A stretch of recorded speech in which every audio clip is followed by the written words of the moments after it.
Larry was very creative. He saw something.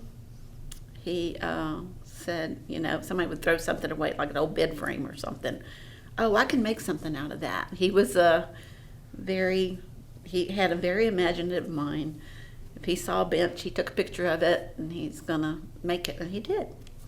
Like we have some cedar posts or cedar planks from some trees that were in our pasture, and he had somebody cut them, and he made a bench out of some old wagon wheels that were on the farm, and barbecue pits. He was a welder. Very helpful to everyone. He was very involved.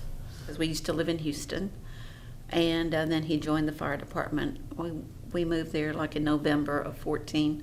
I think he joined the fire department in January of the following year.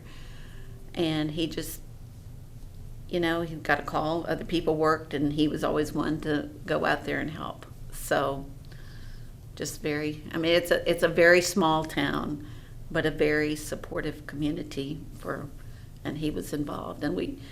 And he also, we belonged to the Chamber of Commerce. He did a lot with that.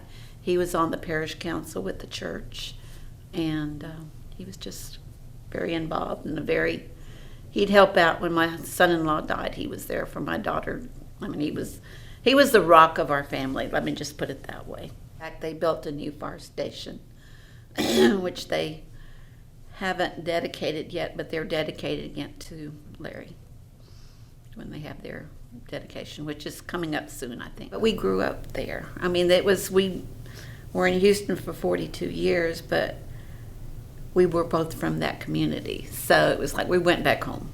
It was a family farm, which was divided between him and his brother. And we kept our part of it. So that was always his dream. He wanted to go back to the country. And we had a little camp house out there that we used to come down on weekends and stay. But then we had a house built before we moved back. So